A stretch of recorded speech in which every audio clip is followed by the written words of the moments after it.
Hello guys, word of world में आपका स्वागत है।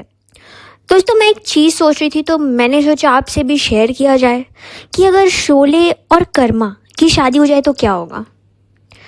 ओके, आई नो कि ये ख़राब जोक था, तो इससे तो आप समझ ही गए होंगे कि इस वीडियो में हम बात करेंगे कर्मा और शोले फिल्म की।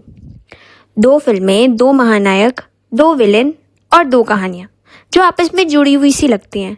लेकिन यहाँ सवाल ये है कि क्या सुभाष घई की कर्मा रमेश सिप्पी की शोले की रीमेक थी या फिर ये अलग ही कहानी थी जो शोले से इंस्पायर्ड थी। आज हम इस रहस्य को सुलझाएंगे, तो बैठ जाइए क्योंकि कहानी इंटरेस्टिंग होने वाली है।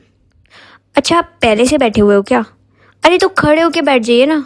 ये था आज का दूसरा खराब जोक। एनीवे, तो दोस्तों चलिए अब थोड़ा डिटेल में घुसते हैं, लेकिन हम बोर नहीं होंगे। Okay, deal? चलो ठीक है, आपकी साइड से मैं बोल देती हूँ डील।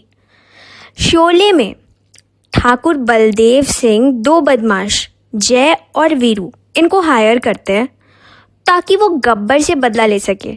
वहीं कर्मा में डॉक्टर डैंग एक खतरनाक इंटरनेशनल टेररिस्ट है और उसके खिलाफ लड़ने के लिए दिलीप कुमार का किरदार राणा विश्व प्रताप सिंह तीन खतरनाक लेकिन कुछ हद तक ईमानदार कैदियों को जेल से निकालता है ताकि वो देश के लिए लड़ सके।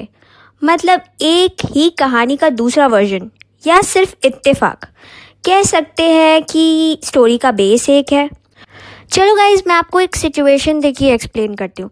जैसे हम सबकी मम्मियाँ एक ही रेसिपी से कभी आलू के पराठे बनाती हैं, कभी गोभी के पराठे बनाती हैं। मतलब बेस वही बट फ्लेवर नया।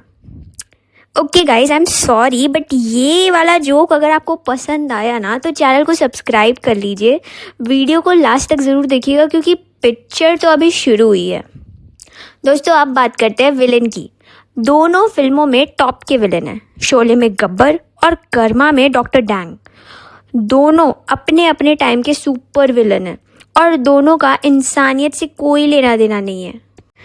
इसको हम ऐसे एक्सप्लेन कर सकते हैं कि जैसे आप किसी शादी में जाते हो तो शादी के फंक्शन से आपको क्या लेना देना होता है? कुछ नहीं। पूरे टाइम आपकी नज़रें खाने पे लगी रहती है कि कब डिनर चालू होगा, कब खाना खाएंगे। एक और मस्त लेकिन ख़राब जोक मारा मैंने। खैर, आगे बढ़ते हैं। शोले में जय वीरू को मौका मिलता है रिडेम्पशन का, यानी अपने पुराने पाप धोने का। कर्मा में वही बात फिर से हो गई। तीनों कैदियों को एक और चांस मिलता है अपने पापों को धोने का। बस एक सिमिलैरिटी और बची है। शोले में अमिताभ का कैरेक्टर और कर्मा में नसीरुद्दीन का कैरेक्टर दोनों फिल्म के क्लाइमैक्स में मर जाते हैं।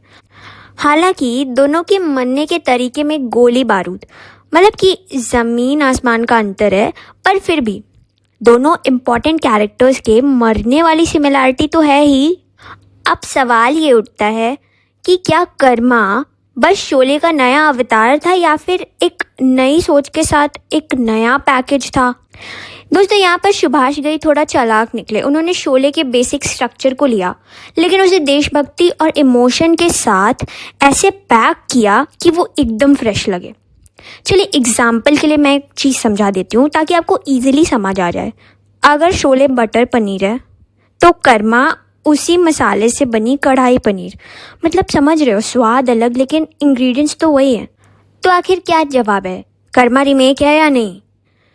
देखिए, शोले में रिवेंज पर्सनल था, ठाकुर के परिवार का, जबकि कर्मा में रिवेंज नेशनल लेवल का था, देश की सुरक्षा का। तो हम कह सकते हैं कि कर्मा पूरी तरह से शोले की कॉपी या रीमेक नहीं है, लेकिन हाँ, उसकी बेस स्टोरी लगभग एक जैसी ही है। दोस्तों, अब आपकी बारी है कमेंट सेक्शन में हमें बताने की कि क्या इंस्पिरेशन लेना गलत है, क्या एक कॉन्सेप्ट को नया रूप देना क्रिएटिविटी है या उसे कॉपी करना है। हमें बताइएगा ज़रूर। और अगर आपको ये वीडियो पसंद आई तो इसे लाइक करिए, शेयर कीजिए, चैनल को सब्सक्राइब करिए और बेल आइकन को दबाना मत भूलिएगा। वैसे दोस्तों, क्या आप जानते हैं कि बॉलीवुड अब गोल्डन जुबली फिल्में क्यों नहीं बना पा रहा है? अगर नहीं तो डिस्क्रिप्शन बॉक्स में वीडियो का लिंक है, उस पर क्लिक करिए, आपको सब पता चल जाएगा। धन्यवाद।